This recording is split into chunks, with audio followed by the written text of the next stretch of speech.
What does the Buddha teach about sexuality? The truth few dare to speak.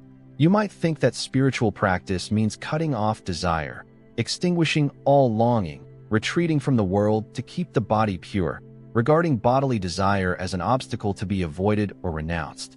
But if desire is not an enemy, if desire itself is the deepest, truest test for a practitioner, then it is not something to flee from, but something to see clearly.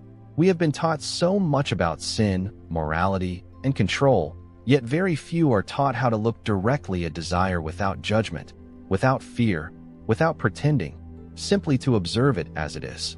The Buddha does not teach us to hate desire, nor does he call us to indulge in it. He only invites us to return to mindfulness and see clearly. Desire does not bind us. It is our clinging mind that forges the chains. In this realm of awakened awareness, we do not moralize desire. We neither condemn nor celebrate it. We simply observe to understand, and understand to be free. So what is desire? What does the Buddha truly teach about sexuality? And how can we ride that wave without losing the rootedness of our own mindfulness?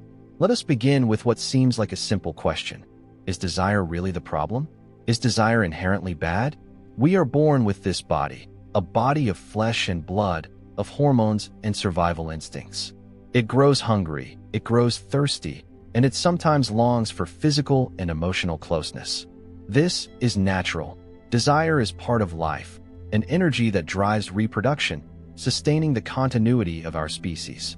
Desire is not sinful. Just as fire can cook or warm us, but can also burn a forest, the issue is not the fire itself, but whether we know how to use it rightly.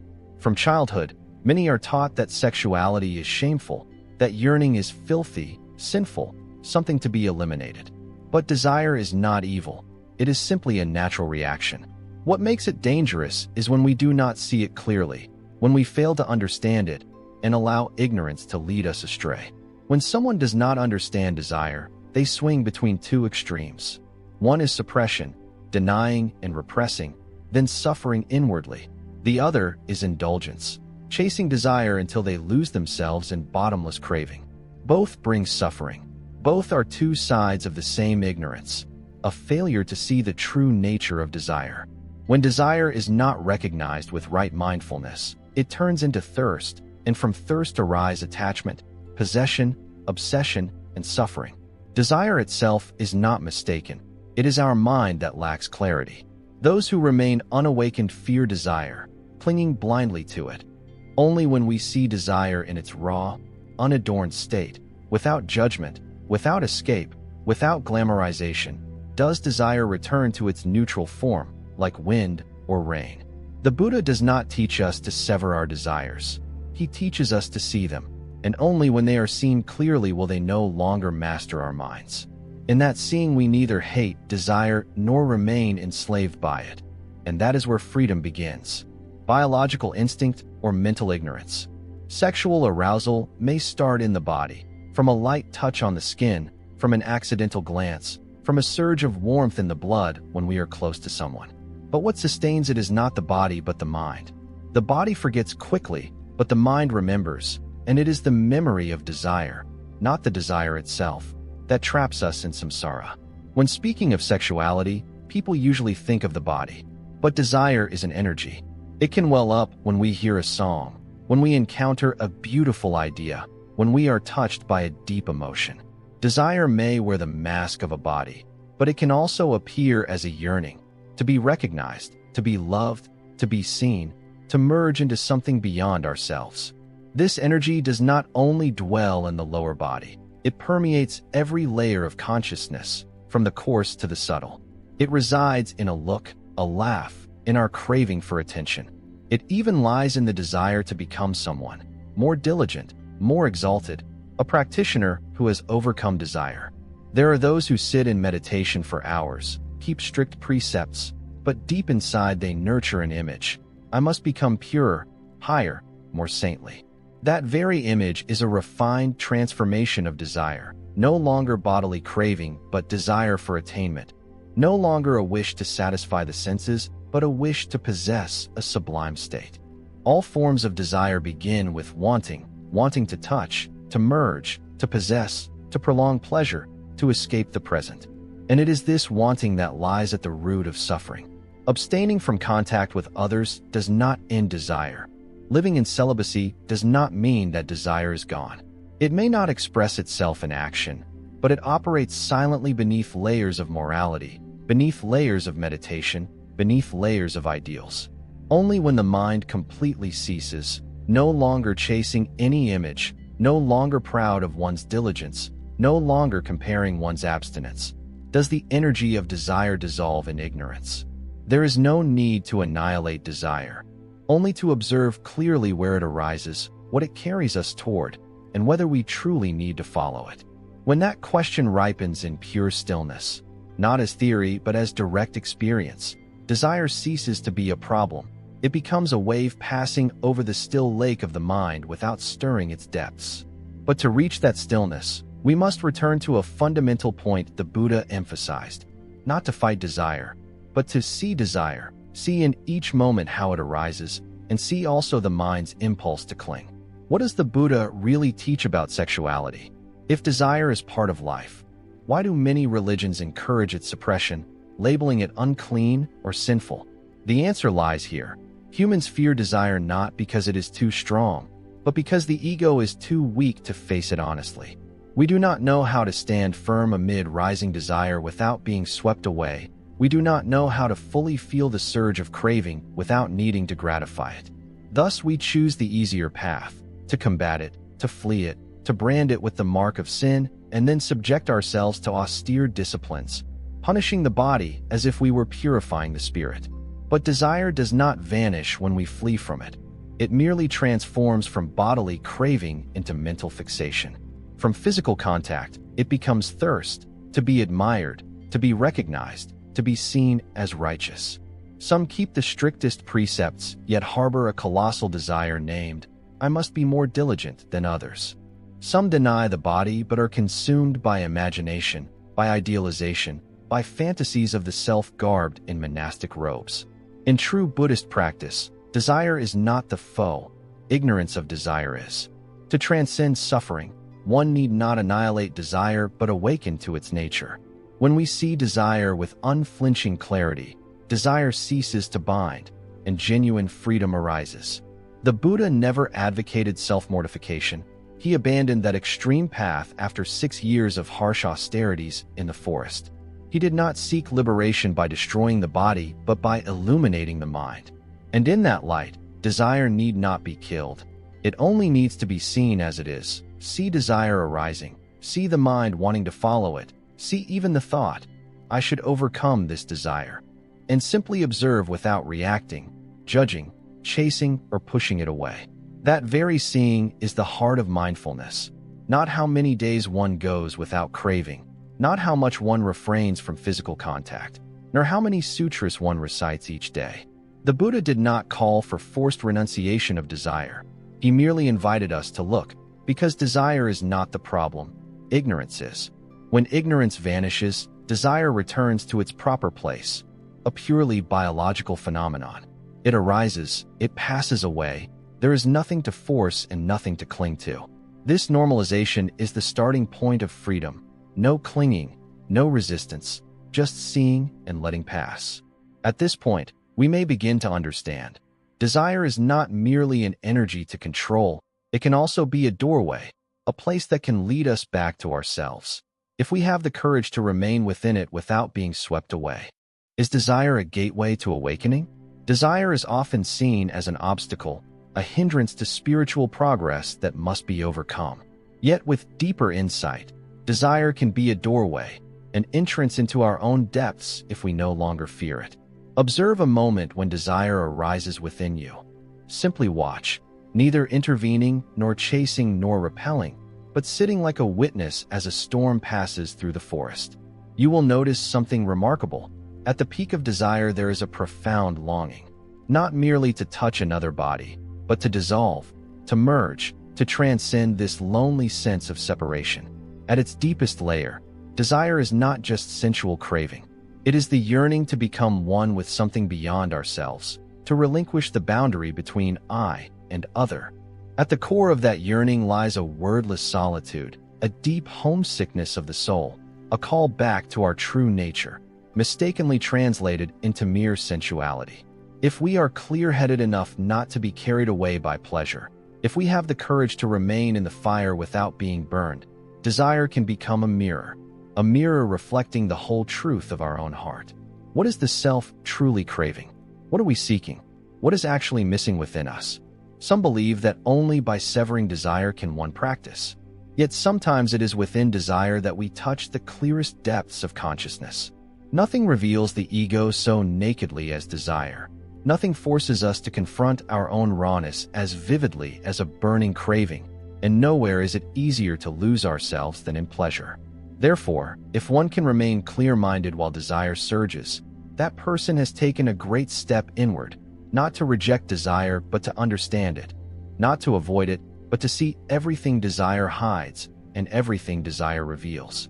When desire is contemplated with silent sincerity, it ceases to be a consuming fire and becomes light. No longer temptation, but a dim portal to the inner world.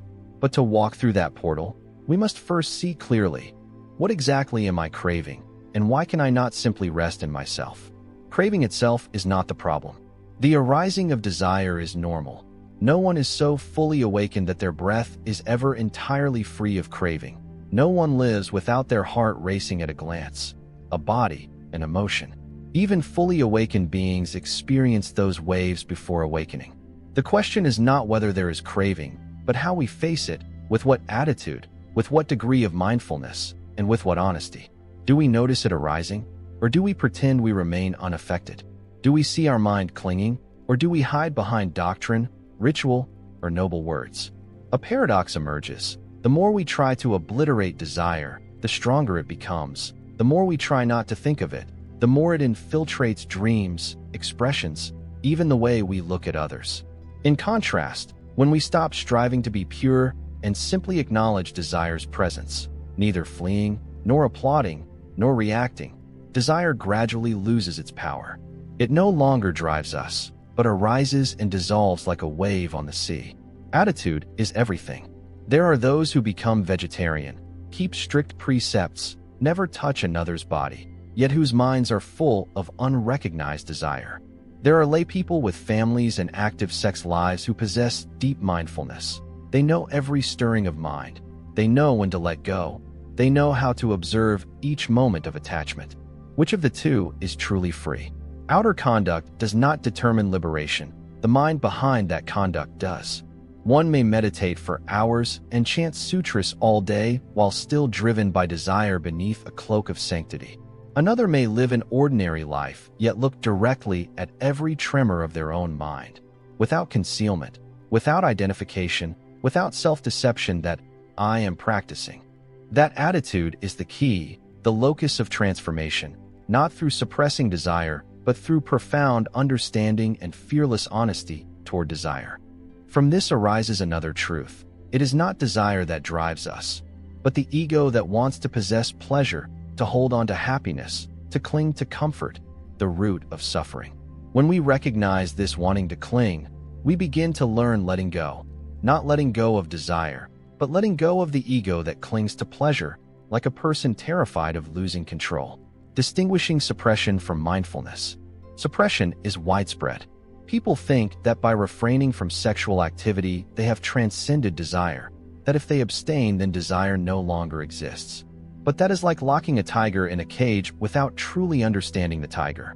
Suppression is a reaction, a contraction of mind born of fear, of guilt about desire, of compelling oneself not to think of desire.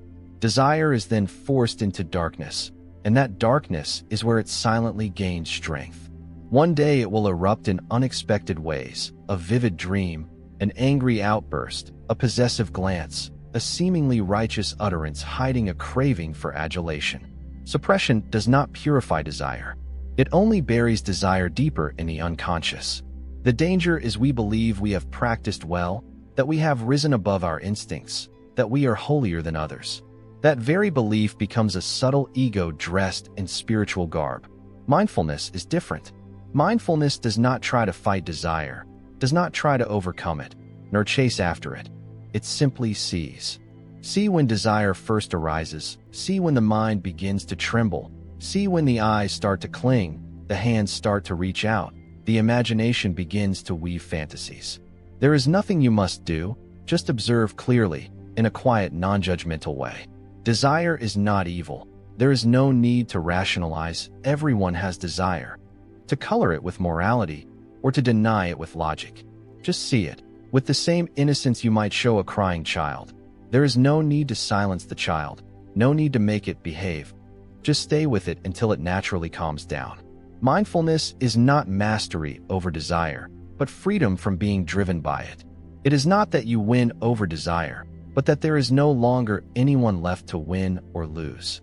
Mindfulness observes desire like a cloud passing through the sky. There is no need to chase it away, no need to hold it back. The cloud is not a fault. It is simply part of the sky of consciousness. And in that deep silence, desire gradually loses its personal charge. It is no longer, I want, but simply a wave of craving present in the moment. Sexual desire, love, and awareness. We often confuse three things: sexual desire, love, and awareness. We think that to love someone is to want to touch them. We assume intense emotion is deep love. We believe physical attraction signals a soulful connection.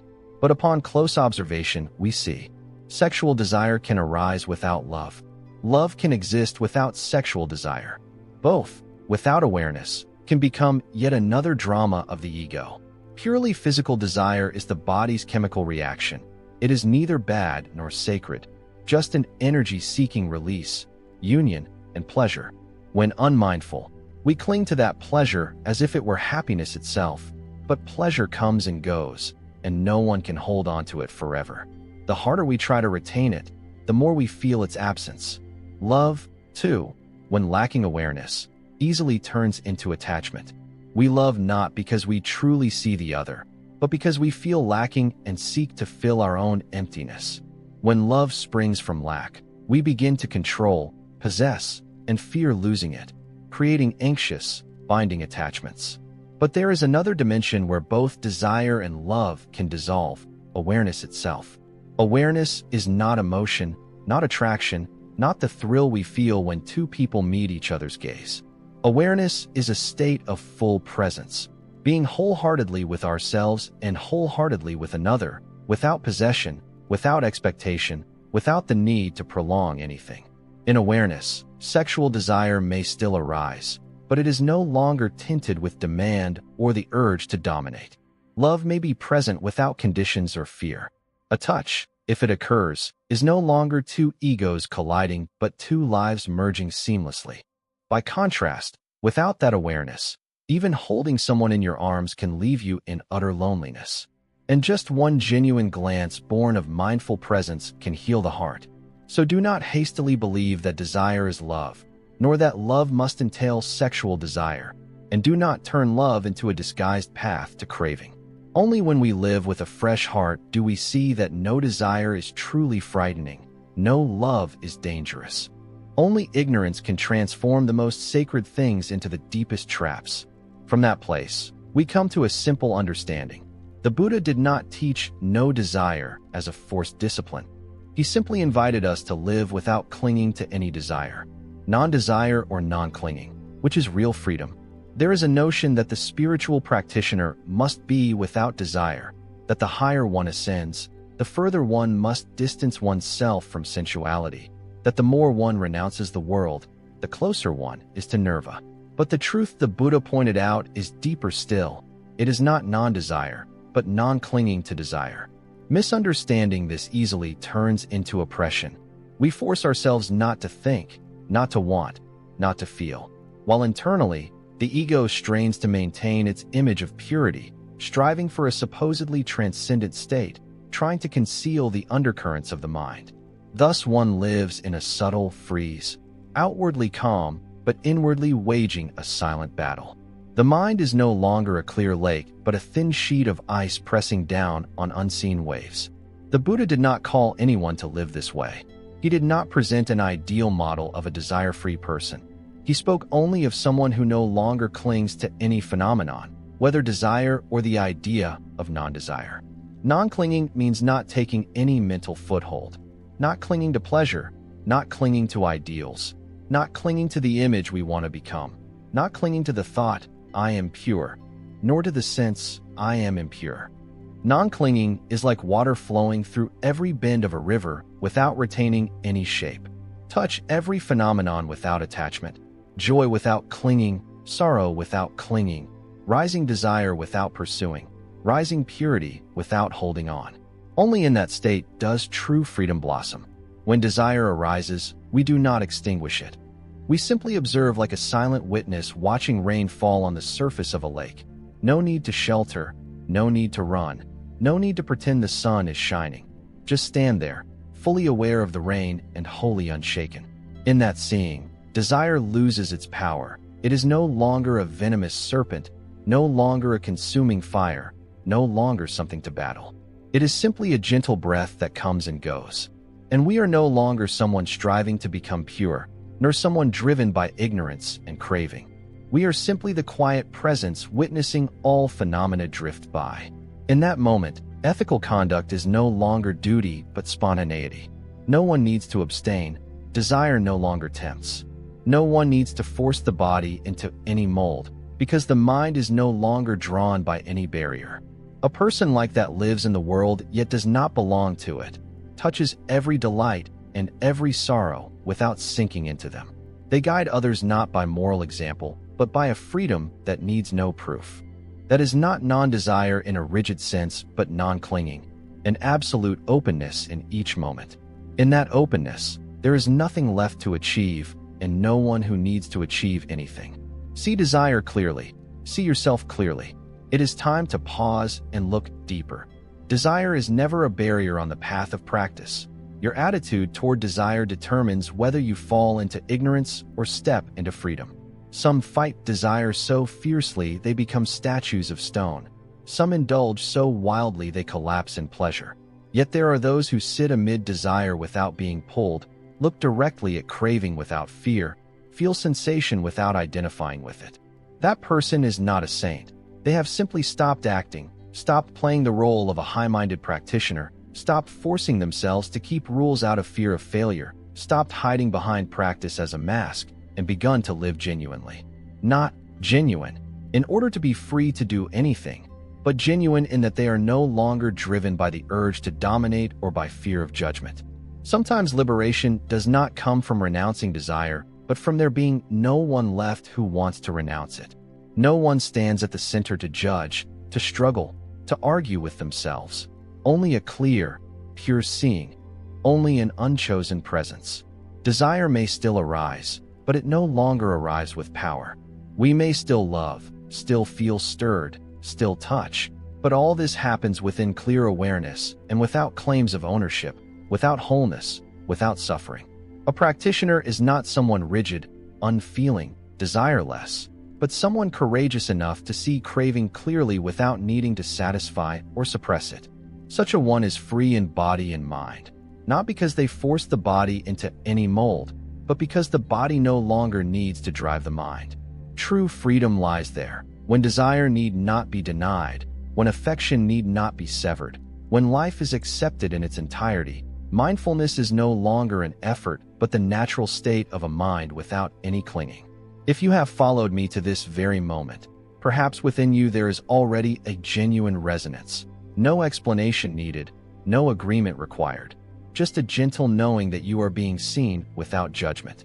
If so, I rejoice for you have gone beyond most layers of belief. You have dared to look straight into what most people still fear. Thank you for being here, for listening with an open heart. If this video has touched something in you, leave a comment as a quiet nod. If you feel this journey is worthy, please like to nurture more authentic conversations like this, and subscribe to No Tom Try, so we can continue delving into truths most avoid.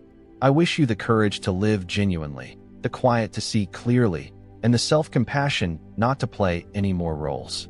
See you in future videos, where truth will continue to be named in non-judgmental gaze, and where each of us begins to live with a mind that clings to nothing, is empty of longing, is free from striving, present as a wisp of smoke drifting on the wind, fully awake, and no longer needing to become.